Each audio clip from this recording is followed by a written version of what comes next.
In reporting pain, men are the norm. By Lyshra. From radicalhubarchives.wordpress.com. The title of a recent New York Times blog post reads, "In reporting pain, women are the more sensitive sex."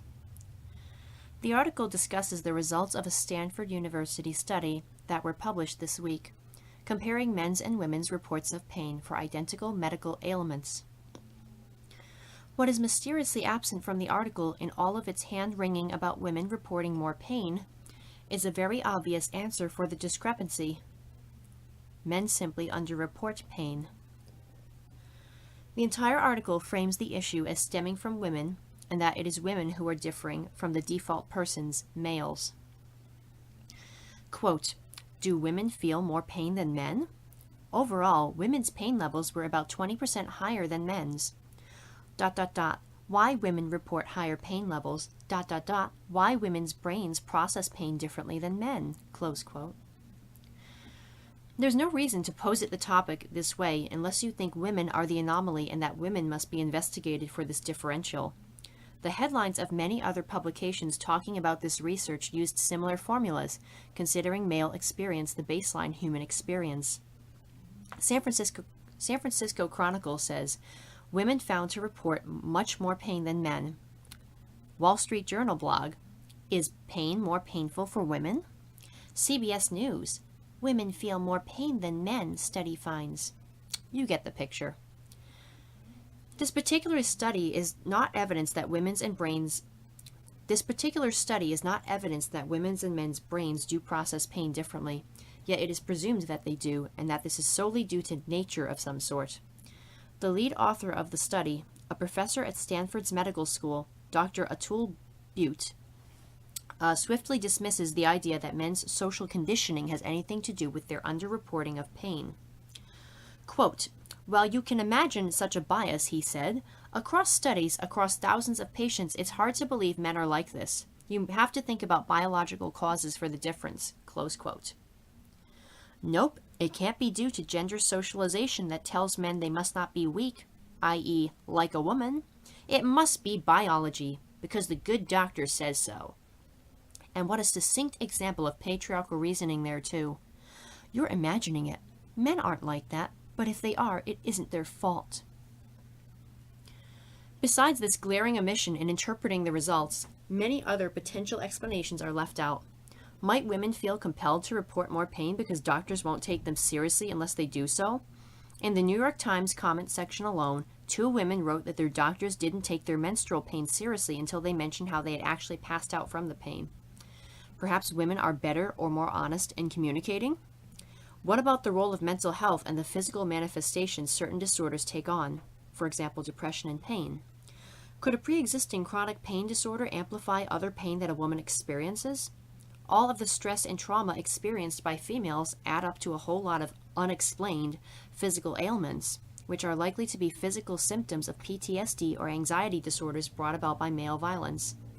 Besides women having made this connection for themselves, there's also a good deal of research connecting trauma and chronic pain. Last month, the CDC released results of the National Intimate Partner and Sexual Violence Survey.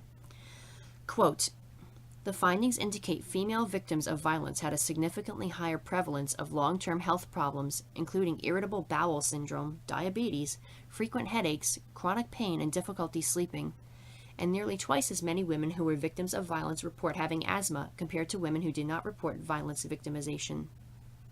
Quote, even the New York Times Post began to allude to sex specificity and chronic pain before backing off and resorting to other potential causes for sex differences. Quote, "And chronic pain after childbirth is surprisingly common. The Institute of Medicine recently found that 18% of women who have a cesarean delivery and 10% who have vaginal deliveries report still being in pain a year later." Close quote. Nah, but I'm sure it's just that women are more whiny and like to complain. Because biology. Yep, that's it. 19 comments. FCM says, "I think since men are necrophiliacs at heart and they want to die, and they want everyone else to die, that they just don't care about pain, being that it's a warning signal that something's wrong. They hope it's true, and that if they ignore it long enough, maybe they'll die from it. It's also well known that men won't go to a doctor without a woman nagging them to do so. It's unfortunate in probably thousands of ways that women and children are dependent financially and in other ways upon men, who don't simply not care if anyone lives or dies, including themselves, but they seem to actively work to bring that about. And yes, women live with more chronic pain than men do because of what men do to women and the trauma we experience, including trauma from childbirth. This needs to be explored in depth, but it probably won't be. They will just continue denying women's histories and making up names for various unexplained pain disorders that only women have that men cause, and being ineffectual and malefactant in treating pain and chronic pain, which is notoriously difficult to treat. In fact, being that chronic pain is basically untreatable, I think that's another excellent reason to stay away from men who would harm us, to the extent that that's possible. I mean, really, they can't even treat the damage they do to women, or, they won't? Honestly, I suspect it's entirely boner-inducing in men to know that women and children are dependent on them, while they aren't taking care of themselves and are setting themselves up for an early death. I think the thought of their wives and children out on the street is pleasurable and a power trip for them, and they love it. YTTIK says, I read this study and laughed because it's common wisdom among many women that men are definitely the sensitive sex. Sure, they probably underreport their pain to the medical establishment, but they absolutely make up for it in other places.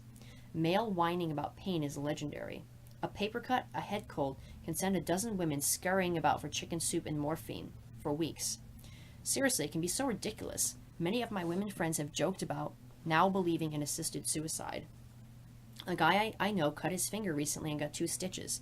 He's all very macho and tough about it in public, but his poor wife has been practically packing a diaper bag full of ice packs and pain meds and following him around 24/7 because every time nobody is looking, he whines about how much it hurts and practically accuses her of causing it. Women also barely get to own their own pain. We are the ones who actually feel childbirth, but often it is perceived as really men's pain. They have to be catered to and cared for so they don't pass out or crash the car or something. Birth is tough on men. Menstrual cramps are actually felt by the woman, but of course men are perceived as doing all the suffering from them. So men can not only wallow in their own pain, they wallow in ours too. I Bleed Purple says, this is so funny. Taking off from what YTTIK said, I just recently watched a show in which a doctor explained that men supposedly experience pain to be more intense because women are better at getting used to it. They did a little experiment in which they poked both men and women repeatedly with a piece of wire. Women were asked about what they felt and quickly adapted to the new sensation, while men were still complaining about discomfort long after being poked for the first time.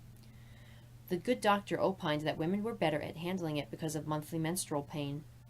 From what I can tell, men underreporting pain levels is quite well known, at least in the presence of a doctor, and I'm angry that blatant biological determinism is being paraded around. It actually seems to be getting worse.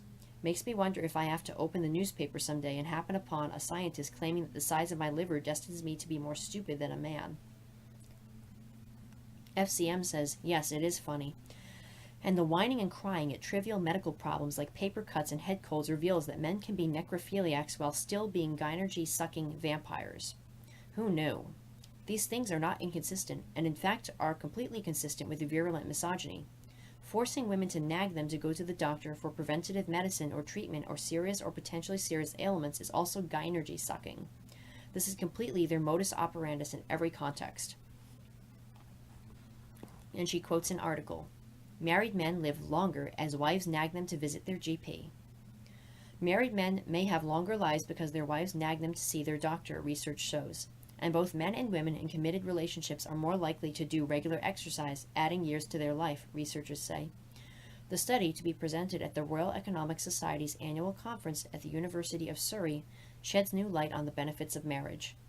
Social scientists found married men were 6% more likely to go to the doctor than single men who had no one to tell them that they needed a checkup. They found women were 34% more likely to keep fit through regular exercise in a relationship, and men were 20% more likely to go out for a run once a week if they were married. But women were just as likely to go to the doctor if they were single or married. Researchers argue that the findings suggest health authorities should target campaigns towards single men, aiming at getting them to visit their GP. Hendrik Schmitz of Germany's Ruhr Graduate School in Economics, who conducted the study, said the findings showed the wide range of benefits of being in a long-term relationship. Mr. Schmidt said, if a woman goes to the doctor, the likelihood of her partner also visiting the doctor increases by 6 percentage points. But if a man visits the doctor, this does not seem to affect the woman's behavior. An individual who is in a relationship usually wants the partner in good health because they care for them. Quote, the nagging effect, better health for married men. Relationship researchers have long known that marriage is associated with better health, particularly for men. One reason is that wives often take on the role of caregiver, setting up doctor appointments and reminding, even nagging their husbands to go. The notion that a nagging effect leads to better health for men is bolstered by new research, showing that among heart attack victims, married men arrive at the hospital soonest.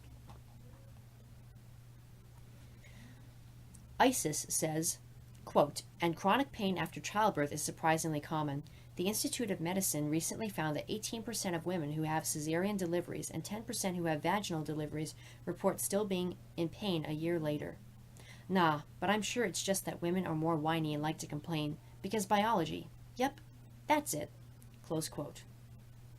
I, for one, do not think menstruation or childbirth is naturally as painful or as much of a hassle as the male-dominated medical industry thinks it is, and has caused it to be.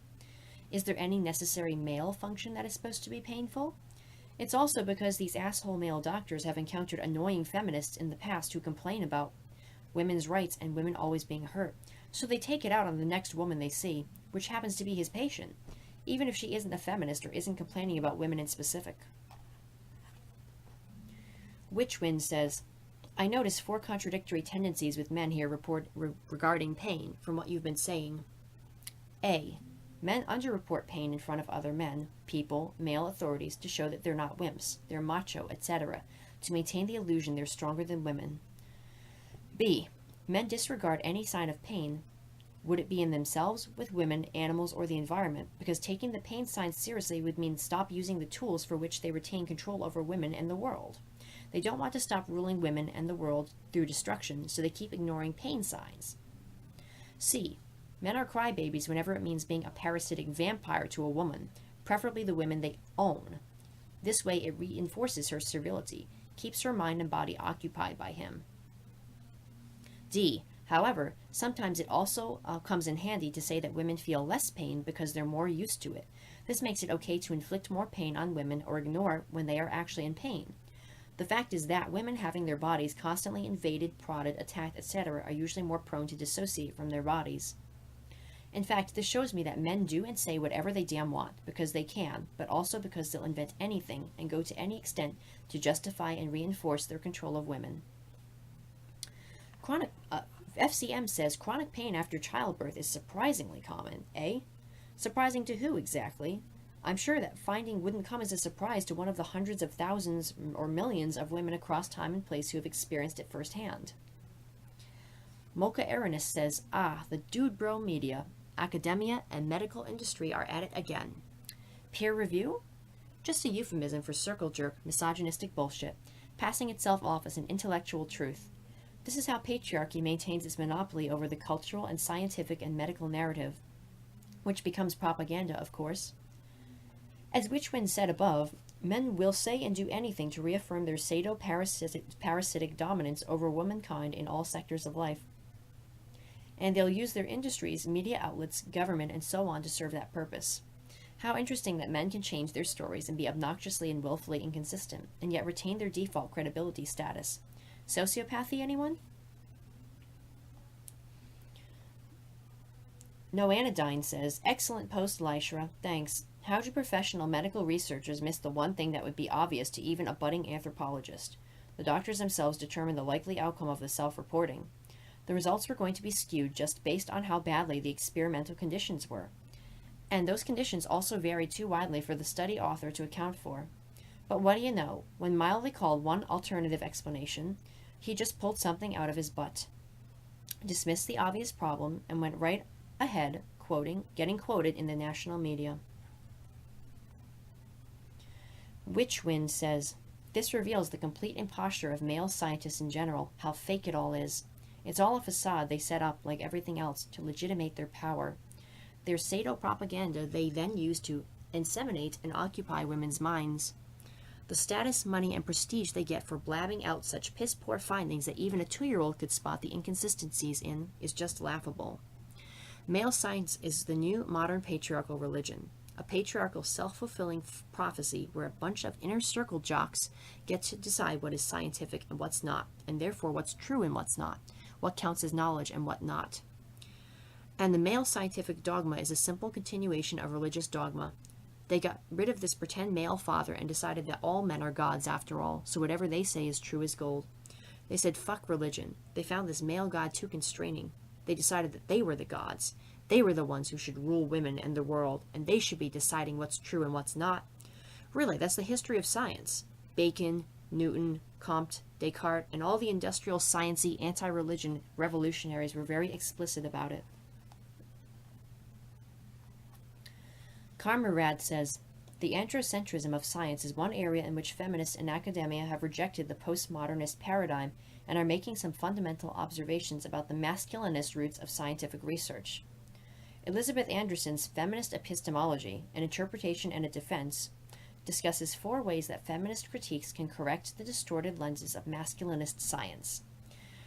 Through identifying and critiquing gendered structures in the social organization of science, through analyzing gendered symbols in scientific models, through exposing sexism in scientific practices and focuses, and through revealing androcentrism in scientific concepts and theories.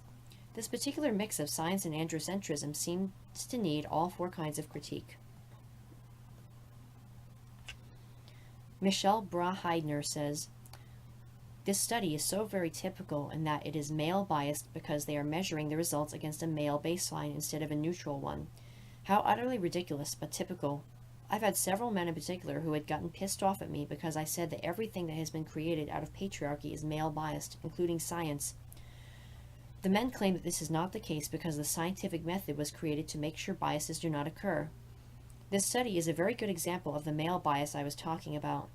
If we are always measuring everything against the male default gender, everything that is measured from this male baseline is biased, and consequently the results are worthless. This particular study is no exception. This type of biased research is the norm in patriarchy, and this is why we cannot trust any of the results that come out of this type of bias. We have to remember that a lot of our assumptions, beliefs, and/or knowledge on what human nature is comes from male-biased science and studies. For example, we believe that violence and war is human nature, that human beings are violent and warlike by nature. This, however, is only true for the male human being, not the female one. So if we use this same logic, wouldn't it also be true to say that violence and war is not human nature, that human beings are not violent and warlike by nature because females are not violent and warlike? War and violence is the lowest form of problem solving, the least evolved, and yet war has been the main problem solving tool used by men the entire patriarchal history. The same goes for females reporting pain more often than men. Couldn't it also be true that men are not normal in regards to reporting pain because they don't report it enough and females do? If we apply the same reasoning that they applied in this study and make the baseline female, then the results would be turned on its head. The same goes for every study that has come out of patriarchy. Everything that we believe is absolutely male-biased, except of course for the studies that take this male bias into consideration and account for it as part of the study.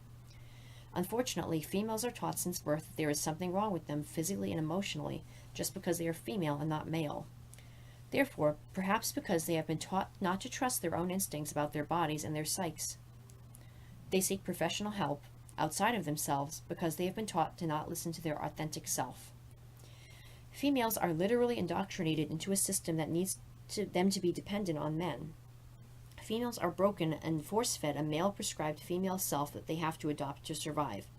This male-prescribed female self is by design flawed, dependent, needy, weak, and easier to control. She is also relegated to being non-human, something other. She is not a whole human being unless she is with a man. He completes her. Therefore, she has an emptiness inside of her where her authentic self should be, and this in and of itself would drive anyone to seek external help. Of course, when we also talk about the constant violence, oppression, misogyny, and sexism against females that is the norm in our society, how can we even question why a female has pain? To me, it would make more sense to question how she could not have pain, or how she could survive this and still be sane.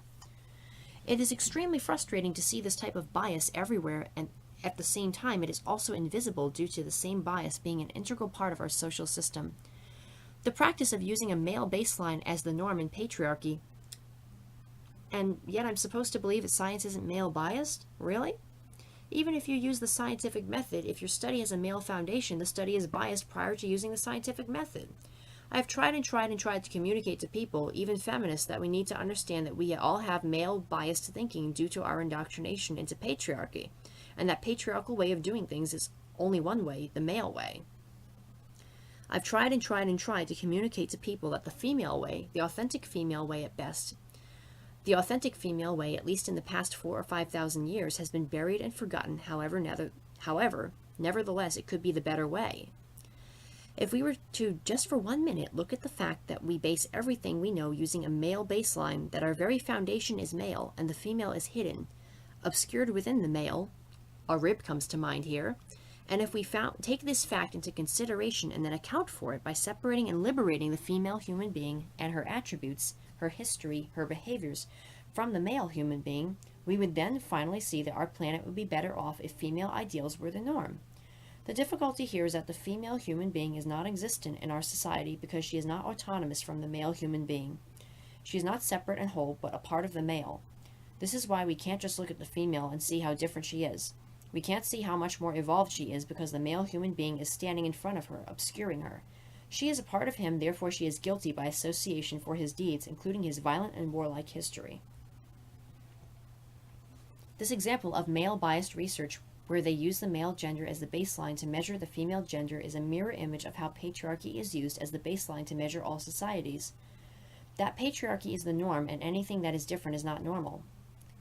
This kind of mentality is what is keeping patriarchy steadfast. We need to realize that patriarchy is not the norm, but only our most recent social system that was put in place by men to control women. We need to realize that patriarchy is a baby compared to the matriarchies that existed in our ancient past for 10 to 100,000 years. And similarly, we need to understand that females on their own would make better stewards of our planet because females, independent of males, are more evolved, more peaceful, more cooperative, more resilient, more tenacious, and more strong-willed. I can say this with authority because females have survived against all odds the male human being, the most dangerous enemy to exist on our planet, and she did this without violence and without war. Karmarad says, yes, as Michelle points out above, use of the female as the norm in many respects would lengthen lifespans and happiness on our planet. That's true of many social norms. But here's a thought about the hard sciences.